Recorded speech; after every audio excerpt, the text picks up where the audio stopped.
প্রিয় দর্শক, আমি কিছু বলছি না। আমাদের গোমদ খেয়ে সে মোদি চাচার মাথা নষ্ট হয়ে গেছে, যিনি বড় বড়ই হিন্দু মুসলমান নিয়ে রাজনীতি করেন, রক্তাক্ত করতে পছন্দ করেন। অপরদিকে মানব জাতির সবচেয়ে জারজ সন্তান ধর্ম তার পরিবর্তন কাছে করিয়ে লোক পাঠাচ্ছেন, তাদেরকে নিয়ে ধর্ম যাওয়া হবে পরিবর্তন। ইসরায়েলে এবং ইসরায়েলের নাগরিকত্ব দেওয়া হবে।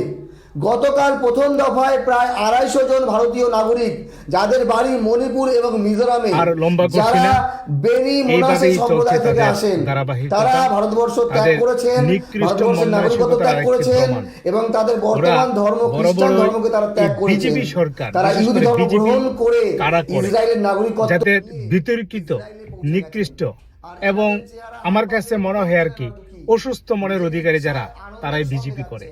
নতুবা এই বড় বড় ধর্ম নিয়ে রাজনীতি করা মানুষগুলা ভালো হইতে পারে না। আপনি দেখেন সবটুকু। আর কিছু বলার নেই। ভালো থাকবেন, আপনারা এই বিচার করবেন।